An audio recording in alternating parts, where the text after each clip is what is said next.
Hello commandos, welcome to Biomentors classes online. और inorganic chemistry वाले portion में हमने अभी तक एस ब्लॉक तक फिनिश कर लिया है। हाइड्रोजन से रिलेटेड टॉपिक को ख़त्म कर लिया और उसके बाद एस ब्लॉक को भी पूरा फिनिश कर लिया। और इनऑर्गेनिक के पोर्शन में अब हम लोग बात करेंगे पी ब्लॉक एलिमेंट्स के बारे में। तो पी ब्लॉक एलिमेंट्स थोड़ा बड़ा टॉपिक है, क्योंकि ये इसमें P1 से लेकर के मतलब बोरॉन फैमिली से लेकर के इनर्ट गैसेस तक के सभी टॉपिक्स को स्टडी करना है। तो इसमें खास तौर से देखें, बड़ा टॉपिक है तो क्वेश्चंस भी ज़्यादा कवर करेगा। कम से कम ये 3 से 4 क्वेश्चन कॉम्पिटिटिव एग्जाम में कवर करता है, तो बड़ा पोर्शन है। और आपको इसमें खास ध्यान ये रखना है कि एक बार तो हम लोग चीज़ों को समझ ही रहे हैं, सभी चीज़ों को हम समझेंगे और उस पर बात भी करेंगे, क्वेश्चंस भी करेंगे। और इसके साथ साथ आपको क्या करना है, इसमें सिंसियरिटी के साथ एक बार एनसीईआरटी को बहुत अच्छे से रीड करना है ना। और अगर कोई पॉइंट एक्स्ट्रा मिलता है, वैसे तो मैं कोशिश करता हूं कि कोई भी चीज़ ऐसी ना हो जो छूट जाती है, जो छूट जाए या छूट जाने की संभावना हो। सभी चीज़ों को कवर करता हूं, वो छोटी से छोटी चीज़ को भी कवर करने की कोशिश करते हैं। लेकिन अगर फिर भी कुछ मिसिंग होगा तो एक बार आपको बुक को बहुत अच्छे से इसमें रीड करना है ताकि कोई प्रॉब्लम ना हो, ठीक है। और जो भी चीज़ें एक्स्ट्रा मिलेगी उसको उसी कॉपी में जिसमें आप नोट्स बनाते हैं उसी में ऐड ऑन कर दीजिएगा। जगह नहीं होगी तो ऊपर पैनल पे लिख दीजिएगा, ठीक है। तो आपका जो नोट्स होगा वो कंप्लीट होगा, ताकि एक बार आपने नोट्स उठाया और उसको रिवाइज किया तो पी ब्लॉक पूरा का पूरा रिवाइज हो जाए। और मोस्टली जो चीज़ें हैं इसमें it is related with periodicity and chemical bonding, है ना। मेनली मॉलिक्यूलर स्ट्रक्चर्स के बारे में बात करेंगे, हाइड्रोजन बॉन्डिंग के बारे में बात करेंगे, कौन लिक्विड है कौन गैस है, किसका एसिडिक नेचर ज़्यादा होगा किसका बेसिक नेचर ज़्यादा होगा, और किस में जो है क्या ट्रेंड्स चेंज होते हैं, बॉन्ड एंगल कैसे ऑक्साइड या हाइड्रोक्साइड ऑक्साइड में बॉन्ड एंगल कैसे चेंज होते हैं। जैसे हमने एस ब्लॉक को पढ़ा है बिल्कुल वैसे का वैसे ही पी ब्लॉक को भी पढ़ा है। और जहाँ पढ़ना है, जहाँ पर एक्सेप्शनल केसेस आएंगे वहाँ पर आपको उसको मार्क करके रखना है कि ये एक्सेप्शनल है, तो इसको थोड़ा सा अलग से कंसंट्रेट करना है, उस पर थोड़ा सा अलग से फोर्स डालना है ताकि वो चीज़ आपको बिल्कुल क्लियर रहे। तो चलिए अब बात करते हैं पी ब्लॉक एलिमेंट्स के बारे में। तो अबाउट पी ब्लॉक एलिमेंट, तो एक बार फिर से सभी एलिमेंट्स को हम लोग रिकॉल कर लेते हैं जिससे हमें रिकॉल करने की प्रॉब्लम ना हो, जैसे ये क्लियर ना हो कि एलिमेंट पता नहीं चल रहे हैं। तो पहले हम लोग बात कर लेते हैं अबाउट पी ब्लॉक एलिमेंट। तो पी ब्लॉक में कौन कौन से एलिमेंट्स होंगे उसके बारे में बात कर लेते हैं। तो पी ब्लॉक एलिमेंट्स की जब हम बात करेंगे तो बोरॉन फैमिली से लेकर के मतलब 13th ग्रुप से लेकर के 18th ग्रुप तक की सिचुएशन पीरियोडिक टेबल में रहती है पी ब्लॉक एलिमेंट्स की। तो पी ब्लॉक एलिमेंट्स कहां से स्टार्ट होगा, from 13th group, from 13th group से स्टार्ट होगा, from 13th group to 18th group, 13th group to 18th group तक सिचुएशन होगी पीरियोडिक टेबल के अंदर पी ब्लॉक की। तो पी ब्लॉक एलिमेंट्स कहां से कहां तक है, 13 से 18th ग्रुप तक प्रेजेंट है P block element periodic table के अंदर। पहली बात तो ये ध्यान रखना है। अब बात करते हैं इन एलिमेंट्स के बारे में, बात करते हैं कि कौन कौन से एलिमेंट्स हैं और उनकी लोकेशन कहां कहां पर है। तो जैसे हम बात करेंगे पहले अबाउट 13th ग्रुप, तो 13th ग्रुप में कौन कौन से एलिमेंट हैं, 13th 14th कार्बन फैमिली, 14 के बाद 15, 15 के बाद 16, 17 और इसके बाद बात होगी इनर्ट गैसेस या नोबल गैसेस की 18th ग्रुप के अंदर, ठीक है। तो इससे ये चीज क्लियर हो जाएगी कि कौन एलिमेंट कहां पे आया है ना। अब जैसे हम बात कर रहे हैं अबाउट 15th ग्रुप, तो 15th ग्रुप में कौन कौन से एलिमेंट, 13th ग्रुप की बात कर रहे हैं तो 13th ग्रुप में कौन कौन से एलिमेंट प्रेजेंट है उसकी सिचुएशन को पहले हम लोग चेक करते हैं कि 13th ग्रुप में कौन कौन से एलिमेंट आने वाले हैं। तो देखिए अब आगे चलते हैं, 13th ग्रुप के बारे में बात करते हैं। 13th ग्रुप के एलिमेंट कौन कौन से हैं। तो 13th ग्रुप में पहला एलिमेंट आएगा बोरॉन, एटॉमिक नंबर 5, फर्स्ट से सेकंड पर जाने में हम क्या ऐड करते हैं, 8 ऐड कर देते हैं। तो बोरॉन के बाद आ गया एल्यूमिनियम, एटॉमिक नंबर 13। तो फर्स्ट से सेकंड पर जाने पर हमने 8 ऐड किया तो आ गया ये 13। अब उसके बाद 18 ऐड करेंगे तो बोरॉन, एल्यूमिनियम, एल्यूमिनियम के बाद गैलियम, फिर इसमें 18। देखिए बोरॉन फैमिली में फर्स्ट से सेकंड पर 8 ऐड किया तो 13, सेकंड से थर्ड पर 18 ऐड करेंगे तो कितना आ जाएगा 31। 31 के बाद अगला जो मेंबर आएगा बोरॉन, एल्यूमिनियम, गैलियम, गैलियम के बाद इंडियम आ जाएगा, फिर 18 ऐड करेंगे आप तो कितना हो गया 49, और 49 के बाद फिर 18 ऐड करेंगे तो कितना हो जाएगा, फिर 32 ऐड करना है। देखो फर्स्ट से सेकंड पर 8, सेकंड से थर्ड पर 18, थर्ड से फोर्थ पर 18 और फोर्थ से फिफ्थ पर जाने पर 32। तो बोरॉन, एल्यूमिनियम, गैलियम, इंडियम और ये आया थालियम, है ना। तो कितना हो जाएगा 81 इज द एटॉमिक नंबर, 81 इसका एटॉमिक नंबर होगा। बोरॉन किस पीरियड में आता है, सेकेंड पीरियड में आता है। तो एल्यूमिनियम किस में आ जाएगा, थर्ड में आ जाएगा, गैलियम फोर्थ में, इंडियम फिफ्थ में और थालियम सिक्स्थ पीरियड में आएगा। तो these are the member of boron family, है ना। मैंने आपको याद भी करवाया था, बोरॉन, एल्यूमिनियम, गैलियम, इंडियम और thallium are the member of boron family. ऐसे नॉर्मली जो स्लोगन है इसका बच्चों का वो ऐसा है, बैगन आलू गाजर इन थैला, बैगन आलू गाजर इन थैला, ये हुआ आपका बोरॉन फैमिली के मेंबर। अब उसके बाद कार्बन, सिलिकॉन, जर्मेनियम, टिन और lead, carbon, silicon, germanium, tin and lead are the members of carbon family. ये कार्बन फैमिली के मेंबर है, कार्बन, सिलिकॉन, जर्मेनियम, टिन और लेड। तो एटॉमिक नंबर कितना हो जाएगा, देखिए 6, 8 ऐड कर देंगे तो कितना हो गया 14, 18 ऐड कर देंगे तो कितना हो गया 32, 18 ऐड कर देंगे तो 50 और 32 ऐड कर देंगे तो कितना हो गया 82।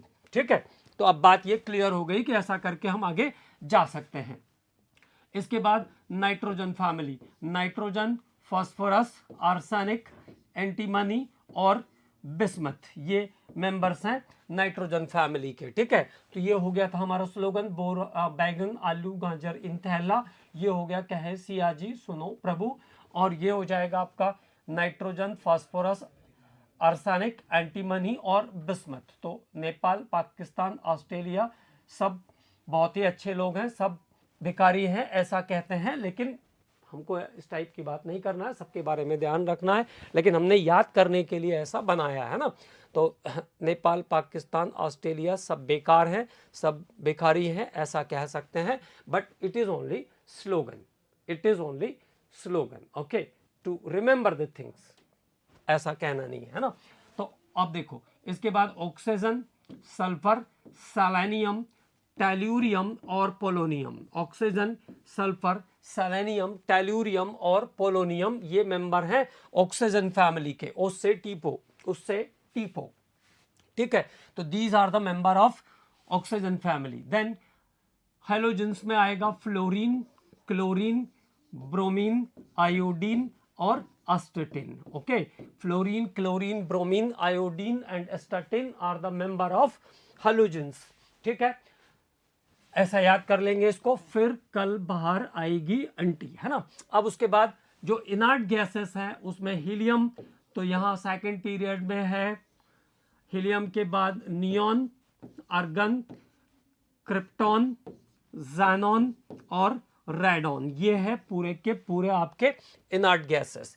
ठीक है, तो these are about the inert gases, ये हमने ब्लॉक देखा इनर्ट गैसेस का। अब देखो इसमें से क्या बात ध्यान रखना है, पी ब्लॉक जो एलिमेंट्स हैं इसके अंदर मेटल्स, नॉन मेटल्स और मेटलॉइड्स तीनों प्रेजेंट हैं। पी ब्लॉक में मेटल्स, नॉन मेटल्स, मेटलॉइड्स तीनों प्रेजेंट हैं। ठीक है, बेसिकली जो मेटलॉइड्स हैं उसको हम एक बार लिस्टिंग कर लेते हैं। तो बोरॉन, बोरॉन के बाद सिलिका, सिलिका के बाद जर्मेनियम, जर्मेनियम के बाद आर्सेनिक, आर्सेनिक के बाद एंटीमनी, सेलेनियम, टेल्यूरियम और एस्टाटिन। ठीक है, this is the list of metalloids, ये मेटलॉइड्स की लिस्ट है। बोरॉन, सिलिका, जर्मेनियम, आर्सेनिक, ठीक है, सेलेनियम, टेल्यूरियम और एस्टाटिन, ये सब मेटालॉइड्स हैं। ठीक है, तो ऐसे अच्छे से ध्यान रखना है। Boron, silica, germanium, arsenic, antimony, tellurium, selenium, tellurium और एस्टाटिन, ये मेटालॉइड्स हैं। ठीक है, अब इसमें से रेडियो एक्टिव कौन कौन से हैं? तो देखो, पोलोनियम रेडियो एक्टिव है। पोलोनियम कैसा है?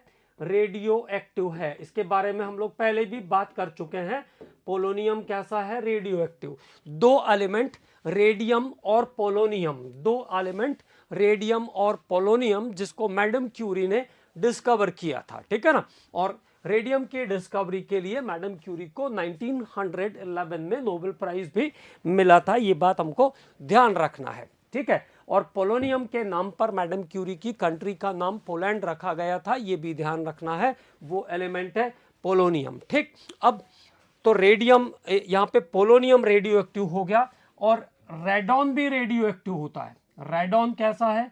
रेडियो एक्टिव इनर्ट गैस है radon. Radio active inert gas है रेडॉन, और radon is also absent in atmosphere. Radon भी एटमोस्फियर में नहीं पाया जाता है। जब इसकी जरूरत होती है तब हम इसको ऑब्टेन करते हैं by the disintegration of radium. Radium के डिसइंटीग्रेशन से रेडॉन को जनरेट किया जाता है। ठीक है, और तो पोलोनियम, एस्टाटिन मेटालॉइड है, और मेटालॉइड के साथ साथ ये रेडियो एक्टिव नेचर का भी होता है। तो रेडियो एक्टिव होता है एस्टाटिन, है ना, रेडियो एक्टिव नेचर का होता है एस्टाटिन। तो एक बार फिर से हम लोग बात कर लेते हैं। Boron, silica, germanium, arsenic, antimony, selenium, tellurium और एस्टाटिन, ये सारे एलिमेंट कैसे हैं?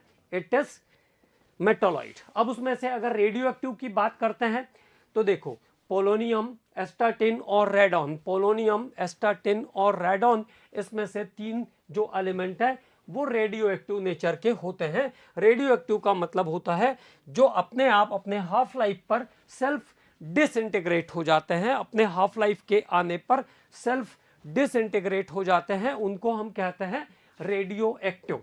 ठीक, और उसमें से अगली बात ध्यान रखना है, सिलिका और जर्मेनियम, सिलिका और जर्मेनियम ये दो सेमीकंडक्टर के जैसा काम करते हैं। तो सिलिका और जर्मेनियम कैसे हैं? सेमीकंडक्टर जैसा काम करते हैं। सिलिका और germanium are the semiconductors. Silica और जर्मेनियम सेमीकंडक्टर के जैसा काम करते हैं।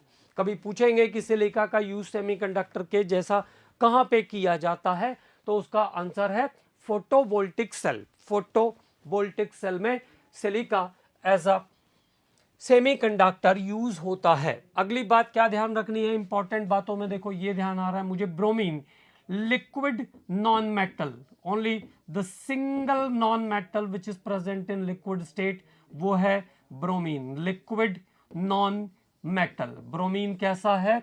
लिक्विड नॉन मेटल है। तो only the single non metal which is present in the liquid state is the bromine. Bromine liquid non metal है। और उसके साथ साथ हम लोग सभी ब्लॉक्स में जब इंपॉर्टेंट बातें आती है तो मैं आपके साथ उसको शेयर करता ही हूँ। हम लोग अब बात करेंगे सभी के बारे में। तो देखिए, मेटल्स जैसे एल्यूमिनियम है, गैलियम है, इंडियम है, थैलियम है, टिन है, लेड है, एंटीमनी, सॉरी बिस्मथ है। तो मेटल्स भी हैं इसमें, नॉन मेटल्स भी हैं और मेटलॉइड्स भी हैं। तो all the three variety is there, metal, non metal and metalloids, तीनों पाए जाते हैं। मेटलॉइड्स को हमने लिस्ट कर दिया, boron, silica, germanium, boron, silica, germanium, arsenic, antimony, selenium, tellurium और एस्टाटिन इज द मेटलॉइड्स। ये सब मेटलॉइड्स हैं। रेडियो एक्टिव कौन कौन से हैं? पोलोनियम, एस्टाटिन और रेडॉन। रेडियो एक्टिव गैस है रेडॉन, ये ध्यान रखना है। It is absent in atmosphere, और ये एटमॉस्फेयर में नहीं पाई जाती है। It is absent in atmosphere. Then फिर से हम अब बात करेंगे वापस से अपने फर्स्ट फैमिली के बारे में, दैट इज बोरॉन फैमिली। तो बोरॉन फैमिली के बारे में हम लोग बात करने वाले हैं, बोरॉन फैमिली। और मेंबर्स ऑफ बोरॉन फैमिली वापस से अगेन एक बार रिवाइज करेंगे। Boron, just a minute, colour change कर देता हूं। तो boron is the member of boron family, first member of the boron family, boron 5। Configuration कैसा हो जाएगा, 1s2 2s2 और 2p1। रिस्पेक्टेड मेंबर्स का जो आयोनाइजेशन एनर्जी है, रिस्पेक्टेड मेंबर्स का जो आयोनाइजेशन एनर्जी है वो कम होता है। जैसे बोरॉन का फर्स्ट आयोनाइजेशन एनर्जी बेरिलियम से कम होगा क्योंकि अनफिल्ड कॉन्फ़िगरेशन है बोरॉन का। तो बोरॉन के बाद आया एल्यूमिनियम, 1s2 2s2 2p6 और ये 3s2 और 3p1। इसके बाद एल्यूमिनियम के बाद आता है गैलियम 31।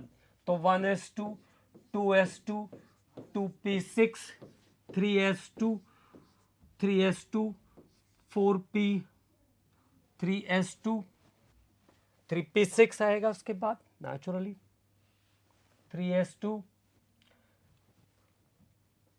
3p6 3d10 4s2 और 4p1। ये बहुत इंपॉर्टेंट बात है, इसीलिए मैंने इसको ड्रॉ किया यहां तक का कॉन्फ़िगरेशन। वैसे तो मैं सीधे कह देता s2p1 ले लीजिए, s2p1 बढ़ाते जाइए, नीचे हो जाएगा। जैसे बोरॉन पे क्या आ रहा है 2s2 2p1, तो एल्यूमिनियम पे क्या आ जाएगा 3s2 3p1। गैलियम पे कितना आ जाएगा, गैलियम पे कितना आ जाएगा 4s2 4p1 और आगे के members 5s2 5p1 6s2 6p1 आ जाएगा थैलियम तक। लेकिन यहाँ पे मुझे थोड़ा सा इसका काम है इसलिए मैंने आपको बताया। तो देखो ये हुआ इनर्ट, p6 तक हो गया इनर्ट, और ये बैलेंस सेल है 4p और 4s और 4p का बैलेंस सेल, 4s और 4p का बैलेंस सेल। बैलेंस सेल के इनर्ट कोर और बाहर का जो बैलेंस सेल है, तो इनर्ट कोर हो गया 3p6 तक, 3p6 तक पूरा कंप्लीटली फिल्ड है, this is called inert core. और 4s2 और 4p1 हो गया बैलेंस सेल। इन दोनों के बीच में 3d10 प्रेजेंट है, इन दोनों के बीच में 3d10 प्रेजेंट है। और ये कैसा है, कंप्लीटली फिल्ड है। ये कैसा है, कंप्लीटली फिल्ड है। 3d कैसा है, कंप्लीटली फिल्ड है। और इस कंप्लीटली फिल्ड होने के कारण, इस कंप्लीटली फिल्ड होने के कारण ये क्या करता है कि न्यूक्लियस और बाहर के जो ऑर्बिटल है वैसे साइज बढ़ता है तो शील्डिंग इफेक्ट बढ़ता जाता है। लेकिन यहाँ पे ये होगा कि न्यूक्लियस का जो शील्डिंग इफेक्ट है वो गैलियम के ऊपर, गैलियम के और बाहर के ऑर्बिटल पर ज्यादा लगेगा, ये इंटरविन करता है उसके बीच में, है ना। तो क्योंकि देखिए क्यों बताया मैंने आपको, बताऊं, बोरॉन के बाद एल्यूमिनियम का साइज बड़ा होता है तो नेचुरली क्या है, हम क्या एक्सपेक्ट करते हैं, ऑर्बिटल ऐड होगा तो साइज बड़ा हो जाएगा। लेकिन गैलियम का जो एटॉमिक साइज है, the atomic size of gallium is smaller than aluminium. Gallium का एटॉमिक साइज एल्यूमिनियम से छोटा होता है। तो अब उसका लॉजिक भी हमें ढूंढना पड़ेगा कि ऐसा क्यों हुआ। तो इनर्ट कोर और बैलेंस सेल के बीच में, इनर्ट कोर और बैलेंस सेल के बीच में completely filled 3d orbital present है जो कि शील्डिंग इफेक्ट को मिनिमाइज करता है। शील्डिंग इफेक्ट को मिनिमाइज करता है मतलब न्यूक्लियस का अट्रैक्शन फोर्स बढ़ जाता है, और न्यूक्लियस का अट्रैक्शन फोर्स बढ़ेगा तो साइज छोटा हो जाएगा। ठीक है, तो ये रूल से ऑपोजिट हुआ। तो जहां पे मैंने कहा कि जहां पे अगर कोई कहीं पे एक्सेप्शनल केस बन रहा है तो उस एक्सेप्शनल केस को ध्यान रखना है, उसका लॉजिक ध्यान रखना है कि ऐसा क्यों हुआ था। क्योंकि कोई भी दुनिया में जब एक्सेप्शन होता है तो हम उसका लॉजिक ढूंढते हैं कि ऐसा क्यों हुआ, है ना। तो ऐसा क्यों हुआ तो वो भी ध्यान रखना है। क्योंकि अगर आप कहोगे ऐसा तो होना ही नहीं चाहिए, तो वो तो मुझे भी मालूम है ऐसा होना ही नहीं चाहिए, लेकिन ऐसा हो रहा है तो क्या करेंगे, ऐसा हो रहा है तो उसको ध्यान रखेंगे, है ना। क्योंकि हमें तो मेन टारगेट वो अपने एग्जाम को ध्यान में रखना है जो 2 मई को होने वाला है और उसमें सेलेक्ट होना है। तो अगर कहीं पे कोई चेंजेस, कोई एक्सेप्शन आ रहे हैं, बच्चे भी कहते हैं केमिस्ट्री में बहुत एक्सेप्शन आते हैं, ठीक है भैया, आते हैं तो क्या करें, आते हैं तो पढ़ लेंगे, आते हैं तो उसको ध्यान रखेंगे, आते हैं तो उससे और उसमें और इंटरेस्ट ले आ लेंगे, उसको और इंटरेस्ट से ध्यान रख लेंगे कि भाई तुम भूलना मत यार किसी भी तरह से, तुम हमको हमेशा याद रहना, ताकि हम अपना एग्ज़ाम अच्छे से क्लियर कर लें। ठीक है ना, क्योंकि किसी चीज़ की जिद करने में कोई मतलब नहीं है।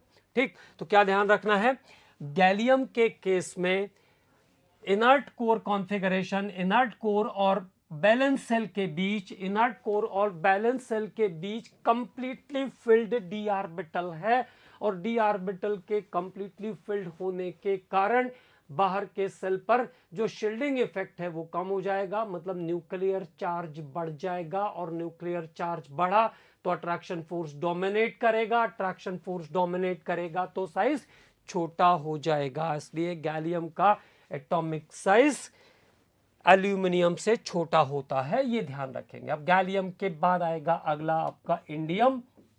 तो आप कॉन्फ़िगरेशन आप सीधे सीधे जा सकते हो 5s2 5p1, और इसके बाद 5p1 सॉरी 5p1 तो 5p1 रहेगा यहाँ पे, ये ध्यान रखना है 5p1। और boron gallium, boron aluminium gallium indium और थैलियम, तो थैलियम में ये हो जाएगा 6s2 और 6p1।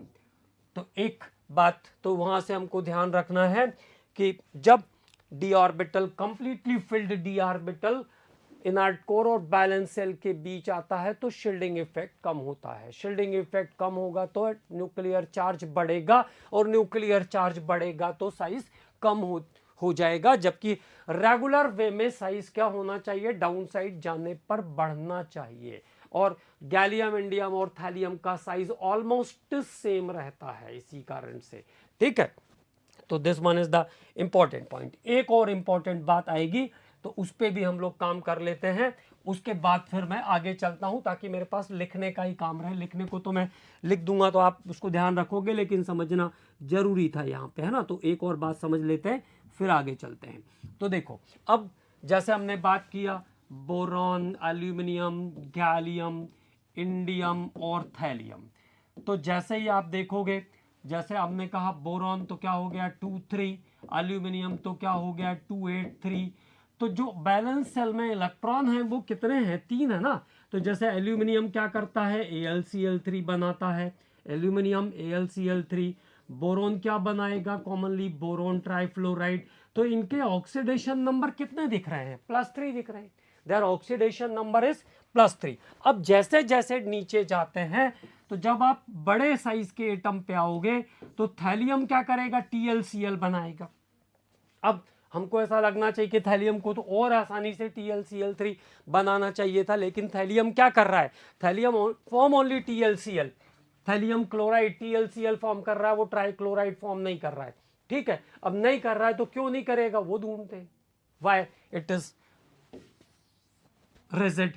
तो थैलियम TlCl फॉर्म कर रहा है, मतलब क्या हुआ, इसका ऑक्सीडेशन नंबर +1 हो रहा है, जबकि बाकी मेंबर का ऑक्सीडेशन कैसा है, +3 है। मतलब नीचे आने पर +3 का टेंडेंसी डिक्रीज करेगा, नीचे आने पर +3 का टेंडेंसी डिक्रीज करेगा, और +1 ऑक्सीडेशन नंबर की टेंडेंसी बढ़ेगी। तो उसका लॉजिक चाहिए कि ऐसा क्यों हुआ भैया, ऐसा क्यों हो रहा है, अगर कोई चेंज हुआ है तो वो क्यों हो रहा है, उसको हमको सर्च करना है। तो चलो जरा थैलियम की बात करते हैं। तो थैलियम में जो बैलेंस सेल है वो कैसा है, 6s2 6p1। ठीक है, 6s2 6p1। तो पहले उसको समझने से पहले एल्यूमिनियम के ही बारे में बात कर लेते हैं। 13 तो कैसा हो गया, 1s2 2s2 2p6 3s2 3p1, ये एल्यूमिनियम का बैलेंस सेल है। अब जब AlCl3 बनना होगा नेचुरली, देखो अभी क्या सिचुएशन है बैलेंस सेल की, 3s2 3p1, तो कंबाइनिंग कैपेसिटी कितनी है, एक ही तो कंबाइनिंग कैपेसिटी है ग्राउंड स्टेट में। This is the ground state electronic configuration, ये इसका सामान्य अवस्था का इलेक्ट्रॉनिक विन्यास है। ठीक है, only one is the sharing capacity, but in excited state it becomes 3s1 and 3p2। Excited state में कैसा हो जाता है, जब हम हाइब्रिडाइजेशन लिखते हैं, याद आएगा आपको हाइब्रिडाइजेशन जब हमने समझा था, ठीक है, तो 3s1 और 3p2 हो गया। Now it has 3 electron overlapping capacity, 3 sharing capacity हो गई और ये बन गया AlCl3। Now it is AlCl3, ये बना AlCl3। तो थैलियम ने अपना बैलेंस ही, सॉरी एल्यूमिनियम ने अपना बैलेंस ही आसानी से 3 शो कर दिया यहाँ पे। ठीक है, एल्यूमिनियम ने आसानी से अपना बैलेंस ही 3 शो कर लिया। लेकिन अब थैलियम के साथ ऐसी क्या सिचुएशन है? तो थैलियम के साथ ऐसी क्या सिचुएशन आ रही है? तो थैलियम कैसा है? 6s2 6p1 है। 6p1 मतलब ये हुआ न्यूक्लियस और ये हुए ऑर्बिट, क्योंकि इसकी हर बार जरूरत पड़ेगी आपको, इसलिए मैं इसको ब्रीफ कर रहा हूं। ठीक है, first orbit, second orbit, third orbit, fourth orbit, fifth orbit और ये सिक्स्थ ऑर्बिट। तो दो चीजें यहां पे काम कर रही है। एक तो न्यूक्लियस से बैलेंस सेल का डिस्टेंस बहुत ज्यादा है, न्यूक्लियस से बैलेंस सेल का डिस्टेंस बहुत ज्यादा है। तो जब डिस्टेंस ज्यादा है तो अट्रैक्शन फोर्स क्या होगा? नेचुरली कम हो जाएगा। डिस्टेंस ज्यादा है तो अट्रैक्शन फोर्स कम होगा। और बाहर के ऑर्बिटल में बड़े साइज के एटम में जो हायर एटॉमिक नंबर वाले एटम हैं, उनमें जो आउटर मोस्ट ऑर्बिट में इलेक्ट्रॉन रहते हैं वो आसानी से एक्साइटेड स्टेट में शिफ्ट नहीं होते हैं। Not shifted in excited state. तो मतलब जब ये 6s2 और 6p1 की कंडीशन पर है और इस s2 ने बाहर जाने से मना कर दिया, इसने बोल दिया हम बाहर नहीं जाएंगे, जो करना है कर लो। ठीक है, तो अब थैलियम के पास ऑप्शन क्या है? Only to combine with one halide और one show the one valency, one oxidation state. Okay, तो नाउ अब थैलियम के पास केवल एक ही नॉर्मल स्टेट में, ऐसा नहीं कह रहा हूं मैं कि वो ट्राइवेलेंट बनाएगा ही नहीं, हो ही नहीं सकता, ऐसा नहीं कहा मैंने, हो सकता है बट उसके चांसेस कम होंगे। ओनली मोनोवैलेंट कंपाउंड बनाने का चांस होगा थैलियम के अंदर। मतलब s ऑर्बिटल के इलेक्ट्रॉन ने बाहर जाने से मना कर दिया है, s ऑर्बिटल के इलेक्ट्रॉन ने बाहर जाने से मना कर दिया, तो it is called inert pair effect. Inert pair हो गया है, अब ये किसी की बात नहीं सुन रहा है, तो this is inert pair effect. इसको हम कहते हैं अक्रिय युग्म प्रभाव। तो अक्रिय युग्म प्रभाव के कारण thallium normally +1 oxidation number show करता है। तो ये दो इंपॉर्टेंट पॉइंट थे और हमने दोनों डिस्कस कर लिया है। अब आगे यूनिट पर आते हैं, तो आसानी से चीजें अब आप नोट कर सकते हो, चीजें आपको समझ में आएंगी, कोई दिक्कत नहीं होगा, है ना। तो पहली बात तो हम लोगों ने बात कर लिया कॉन्फ़िगरेशन के बारे में। तो कॉन्फ़िगरेशन कैसा होगा? NS2NP1। NS2NP1 is the configuration of members of boron family. The general electronic configuration is NS2NP1। NS2NP1 boron में मेटल नॉन मेटल और मेटालॉइड दोनों कैरेक्टर होता है, नॉन मेटल और मेटल दोनों का कैरेक्टर होगा। एल्यूमिनियम, गैलियम, इंडियम और थैलियम, ये सब जो है मेटालिक स्टेट में मिलते हैं, सब मेटल्स हैं। ठीक, तो बोरॉन, एल्यूमिनियम, बोरॉन को छोड़कर एल्यूमिनियम, गैलियम, इंडियम और थैलियम सब मेटल्स हैं। एक और बहुत इंपॉर्टेंट बात याद आ रही है, गैलियम जो है इसका मेल्टिंग पॉइंट बहुत इंपॉर्टेंट है। गैलियम का मेल्टिंग पॉइंट कितना, पहले भी बताया है मैंने आपको, 30 डिग्री सेंटीग्रेड। गैलियम का मेल्टिंग पॉइंट भी बहुत कम होता है, that is only 30 degree centigrade. मतलब हाथ पर रख लोगे तो गैलियम पिघल जाएगा। तो the metal which is melt with the heat of hand is the gallium. Gallium वो मेटल है जो हाथ पर रखने पर पिघलने लगती है, ये ध्यान रखना है। This question is asked so many times. अगले टॉपिक पे बात करते हैं इसके बाद अब हम लोग। तो अब आते हैं यूनिट के अंदर। हमने बात कर लिया अभी तक किस किस टॉपिक पे, सारे इंपॉर्टेंट जहां पे एक्सेप्शनल केसेस थे उन टॉपिक्स पर हमने बात कर लिया। अब उनको अरेंज करते हैं। तो क्या ध्यान रखना है, बोरॉन मेटलॉइड है, मतलब मेटल और नॉन मेटल दोनों का कैरेक्टरिस्टिक्स होगा उसके अंदर, बाकी सभी मेटल्स के स्टेट में मिलेंगे। ठीक है, अब बात करते हैं एटॉमिक रेडियाई पर। एटॉमिक रेडियाई या एटॉमिक साइज कह लीजिए आप, हम लोग कह लेते हैं इसका एटॉमिक रेडियाई। एटॉमिक रेडियाई, तो एटॉमिक रेडियाई वैल्यू बता देता हूं, कारण यह है कि एक्सेप्शनल केस है। इंडियम और बोरॉन, एल्यूमिनियम, गैलियम, इंडियम और थैलियम। तो एटॉमिक रेडियाई बोरॉन के लिए कितना होगा? For boron it is 88 picometre, 88 picometre. ठीक है, बोरॉन के लिए कितना? 88। एल्यूमिनियम के लिए कितना? 143 पिकोमीटर। अब देखो गैलियम का एटॉमिक रेडियाई सीधा सीधा 135 पे आ गया, मतलब एल्यूमिनियम से साइज डिक्रीज कर रहा है, डिक्रीज इन साइज, जबकि नीचे जाने पर साइज बढ़ना चाहिए। तो यहां पे लॉजिक ध्यान रखना है। ठीक है, 3D orbital, completely filled 3D orbital आ जाता है इनर्ट कोर और बैलेंस सेल के बीच, और वो शील्डिंग इफेक्ट को मिनिमाइज कर देता है, इसलिए ऐसा हुआ। ठीक है, तो गैलियम का साइज इसलिए एल्यूमिनियम से थोड़ा छोटा हो जाएगा, 135 अगेन, और 167 पिकोमीटर, सबके सब पिकोमीटर में हैं, all of them in picometre. ठीक है, तो ये हुआ इसके एटॉमिक साइज की बात, और साइज को हमने डिस्कस कर लिया है, तो मुझे नहीं लगता कि अब आपको कोई प्रॉब्लम होना चाहिए, लेकिन फिर भी मैंने कहा था कि मैं लिख भी दूंगा, तो लिख के भी दूंगा आपको, है ना। Gallium has fully filled 3D orbital, क्या ध्यान रखना है? Gallium has fully filled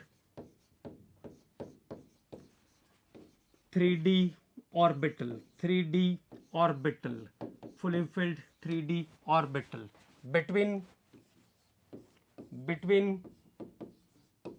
inert core, between inert core and valence cell, between inert core and valence shell। तो इनर्ट कोर और बैलेंस सेल के बीच, मतलब 3p6 और आगे का जो हिस्सा है उसके बीच में 3D आया जो फुल फिल्ड था, उसका मीनिंग भी मैंने आपको समझाया है। बिटवीन इनर्ट कोर और नोबल गैस कोर कह सकते हैं, और बैलेंस सेल के बीच।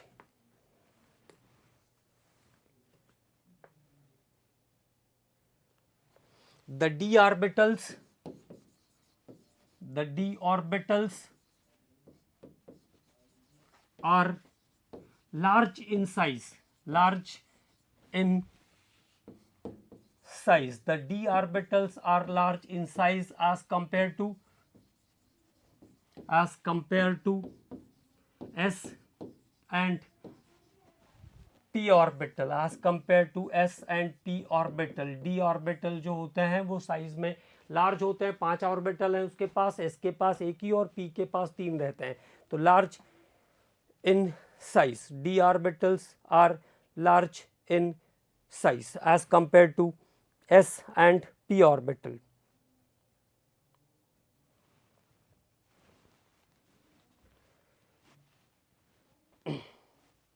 These intervening electrons, these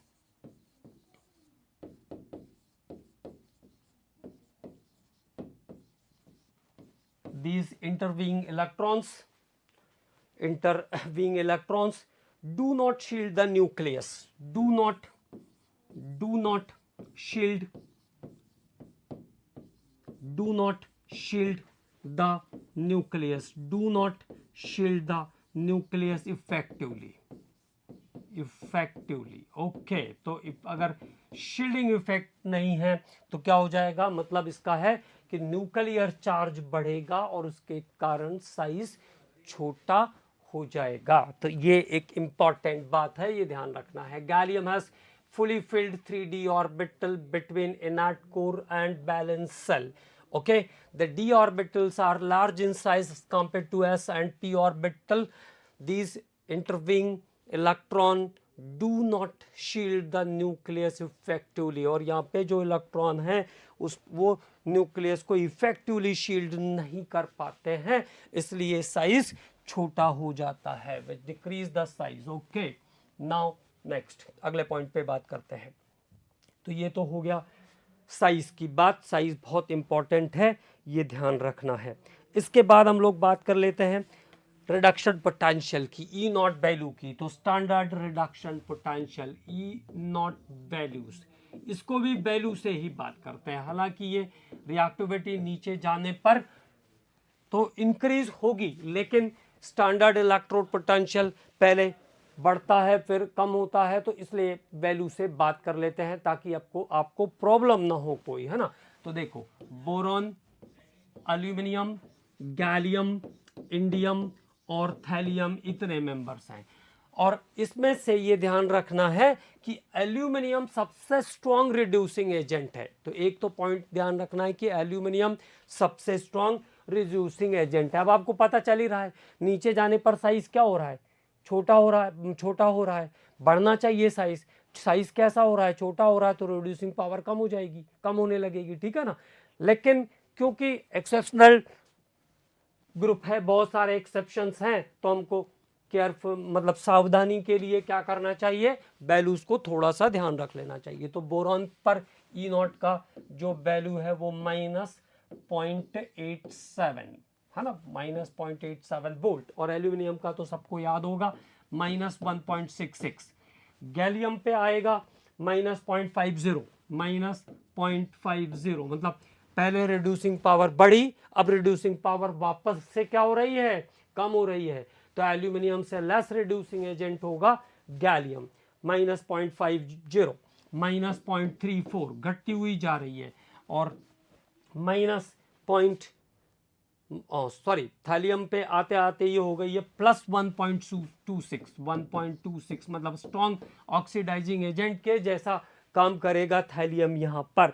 तो थैलियम स्ट्रॉन्ग ऑक्सीडाइजिंग एजेंट के जैसा काम करने लगेगा. उसका पोटेंशियल कहाँ चला गया, 1.26 प्लस का चला गया, ठीक है. तो ये कुछ ई नॉट वैल्यूज को कंपेयर किया हमने बोरॉन फैमिली में, ठीक है. अब उसके बाद बात कर लेते हैं ऑक्सीडेशन स्टेट.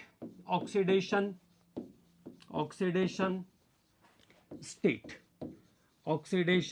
स्टेट. तो देखो, पहली दो बातें, the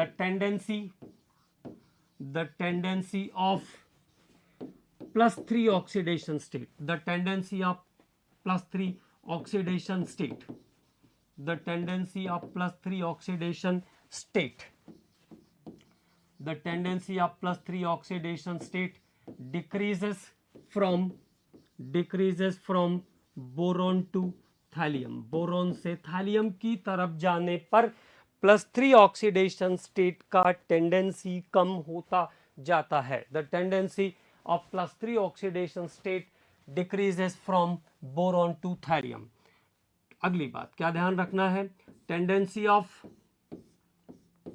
+1 oxidation state, tendency of +1 oxidation state increases from boron to thallium. और +1 ऑक्सीडेशन स्टेट का टेंडेंसी नीचे जाने पर बढ़ता जाएगा. +1 ऑक्सीडेशन स्टेट का टेंडेंसी नीचे जाने पर बढ़ता जाएगा.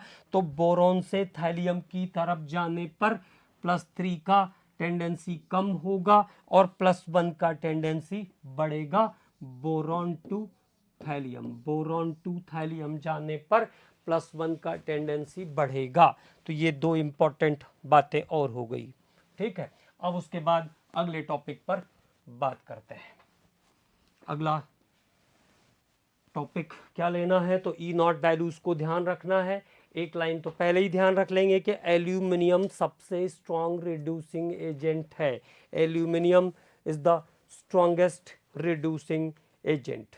अब देखो, अगर कभी नेगेटिविटी की बात होगी तो जैसे ही बोरॉन से एल्यूमिनियम पर गए आप तो साइज बड़ा हुआ, साइज बड़ा हुआ तो नेगेटिविटी कम हो जाएगी। एक एक्सपेक्टेड अंदाज लगा रहे हैं हम लोग, साइज बड़ा हुआ तो नेगेटिविटी कम हो जाएगी, लेकिन आगे चल करके साइज कैसा है, ऑलमोस्ट सेम है, तो नेगेटिविटी फिर से क्या होगी, बढ़ जाएगी। गैलियम की जो नेगेटिविटी होगी वो एल्यूमिनियम से ज़्यादा होगी क्योंकि साइज छोटा है उसका, ठीक है। और आगे चलने पर वो धीरे धीरे कांस्टेंट जैसी बनी रहेगी क्योंकि साइज में बहुत ज़्यादा चेंजेस नहीं है, साइज में बहुत ज़्यादा चेंजेस नहीं है, ठीक है। तो ये बात हुई इलेक्ट्रोनेगेटिविटी की। This is about electronegativity. तो इट इज अबाउट इलेक्ट्रोनेगेटिविटी, है ना, ये इलेक्ट्रोनेगेटिविटी की हमने बात किया, ध्यान रखना है इसको, ठीक है। नॉर्मली +3 ऑक्सीडेशन, इसकी टेंडेंसी +3 की डाउन साइड जाने पर डिक्रीज होगी, +1 की टेंडेंसी डाउन साइड जाने पर बढ़ेगी। अब बात करेंगे अगले पॉइंट पर, दैट इज डेंसिटी। तो डेंसिटी जो है वो नीचे जाने पर बढ़ेगी, डेंसिटी नीचे जाने पर बढ़ती जाती है। बहुत सारे एक्सेप्शनल चीज़ें आ रही है इसमें, बोरॉन, एल्यूमिनियम, गैलियम, इंडियम और थैलियम। वैसे भी नीचे जाने पर मास पर यूनिट वॉल्यूम बढ़ता जाता है, इसलिए मास भी बढ़ता है, वॉल्यूम भी बढ़ता है, तो आज कंपेयर डेंसिटी भी क्या होती है, बढ़ती जाती है डाउन साइड जाने पर, है ना। फर्स्ट ग्रुप में ऐसा हुआ था लेकिन कि पोटाशियम की जो डेंसिटी है वो सोडियम की डेंसिटी से कम होता है because of sudden increase in volume of potassium, क्योंकि पोटासियम का वॉल्यूम सडनली बढ़ जाता है। तो अब बोरॉन की डेंसिटी ग्राम पर क्यूबिक सेंटीमीटर में, है ना, ग्राम पर क्यूबिक सेंटीमीटर, तो 2.35 ग्राम पर सेंटीमीटर क्यूब, ग्राम पर सेंटीमीटर क्यूब 2.35, हियर 2.70, और गैलियम में 5.90 इन केस ऑफ गैलियम, और इंडियम में 7.31। तो चलिए बिल्कुल नॉर्मल ट्रेंड पे है, डेंसिटी कंटिन्यूअस इंक्रीज हो रही है, और 11.85 इन केस ऑफ थैलियम, और थैलियम के केस में 11.85। तो हम कह सकते हैं increases down side, increases down side, मतलब अब आपको इसको स्पेसिफिकली याद करने की जरूरत नहीं है, सीधे सीधे डेंसिटी को ध्यान रख लेंगे, increases down side, down side जाने पर डेंसिटी बढ़ती जाती है, डाउन साइड जाने पर डेंसिटी क्या होगी, बढ़ती जाएगी, ठीक है। अब बात करते हैं रिएक्टिविटी विथ एयर, सीधे केमिकल प्रॉपर्टीज पर आ जाते हैं। रिएक्टिविटी विथ एयर, तो रिएक्टिविटी विथ एयर, एयर के साथ क्या करने वाले हैं, ये ऑक्सीजन के साथ कैसे प्रोडक्ट बनाने वाले हैं उसके बारे में बात करेंगे। तो reactivity with air, react at high temperature, reacts at high temperature, reacts at high temperature मतलब उच्च ताप पर क्रिया करके, reacts at high temperature to form M2O3, normal तो M2O3, Al2O3, B2O3 to form M2O3 types of oxide, M2O3 type of oxide, तो M2O3 प्रकार के ऑक्साइड का फॉर्मेशन करते हैं, form M2O3 type of oxide. अब इनमें क्या क्या खास बातें होती हैं उस पर हम लोगों को केवल कॉन्सेंट्रेट करना है। जैसे मैंने देखो कहा 4Al + 3O2, तो ये आ गया Al2O3, तो M2O3 टाइप के ऑक्साइड का फॉर्मेशन करेंगे, it forms M2O3 type of oxide. और बोरॉन, अगर बोरॉन का ऑक्साइड चाहिए तो क्या करना पड़ेगा, फाइनली डिवाइडेड, बारीक पिसा हुआ बोरॉन चाहिए, finally divided boron, finally divided boron.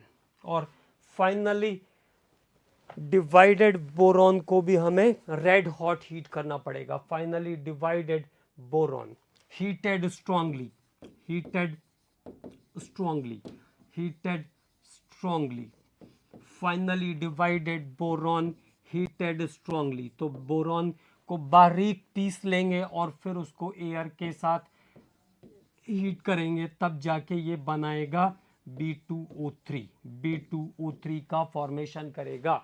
और बाकी मेंबर्स जो है अपने सॉलिड स्टेट में भी ऑक्सीजन के साथ हीट करने पर B2O3, तो M2O3 टाइप के ऑक्साइड का फॉर्मेशन कर लेगा, M2O3 टाइप के ऑक्साइड का फॉर्मेशन कर लेगा। बाकी सभी मेंबर M2O3 टाइप के ऑक्साइड का फॉर्मेशन करेंगे। और क्या क्या बातें ऑक्साइड में याद रखनी है? थैलियम, क्योंकि थैलियम में सब एक्सेप्शनल चलेगा, तो थैलियम फॉर्म, थैलियम किस किस टाइप के ऑक्साइड बना सकता है? तो thallium form Tl2O3, Tl2O3 and also Tl2O, Tl2O। बाकी सब नहीं बनाएगी ये वाला, है ना। एल्यूमिनियम Al2O नहीं बनाता है, लेकिन थैलियम Tl2O3 के साथ Tl2O भी बनाएगा, ये ध्यान रखना है। थैलियम Tl2O3 के साथ TlO2 भी बनाए, Tl2O भी बनाएगा, जहां पे उसका ऑक्सीडेशन नंबर +1 है। अब आगे की बात करते हैं। B2O3 का नेचर जो है वो एसिडिक है। B2O3 कैसा है? Boron trioxide is acidic in nature. Al2O3 और गैलियम Ga2O3, ये दोनों जो है वो एम्फोटेरिक हैं, एम्फोटेरिक, जो एसिड और बेस दोनों के साथ रिएक्ट करते हैं। और एम्फोटेरिक पे डायरेक्टली क्वेश्चन भी आता है कि कौन सा कंपाउंड एम्फोटेरिक है, ये आपको ध्यान में रखना है। तो Al2O3 और Ga2O3 कैसे हैं? एम्फोटेरिक इन नेचर हैं। In2O3, In2O3 और Tl2O3, ये दो जो कंपाउंड हैं ये बेसिक नेचर के हैं। तो ये एक इंपॉर्टेंट बात आ गई। फिर से B2O3 कैसा है? एसिडिक है। B2O3 इज एसिडिक, है ना। और एल्यूमिनियम और गैलियम के जो ऑक्साइड हैं वो एम्फोटेरिक इन नेचर हैं, मतलब एसिड और बेस दोनों के साथ रिएक्शन करेगा, ठीक है। और Tl2O3 और In2O3 जो है वो बेसिक नेचर के हैं, बेसिक नेचर के कंपाउंड हैं, ये ध्यान रखना है।